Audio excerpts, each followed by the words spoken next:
Levitikus 12 Wette oor die reiniging van 'n vrou. Verder het die Here met Moses gespreek en gesê: Spreek met die kinders van Israel en sê: As 'n vrou swanger word en 'n seun baar, sal sy 7 dae lank onrein wees. Soos in die dae van die onreinheid as sy onwel is, sal sy onrein wees. En op die 8ste dag moet hy aan die vlees van sy voorhuid besny word.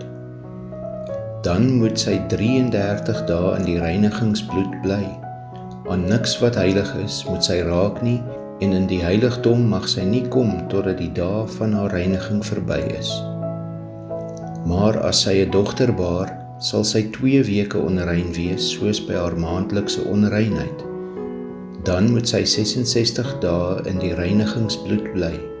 En as die dae van haar reiniging in die geval van 'n seun of 'n dogter verby is, moet sy 'n jaar oud lam as brandoffer en 'n jong duif of tortelduif as sondoffer bring na die ingang van die tent van samekoms, na die priester toe.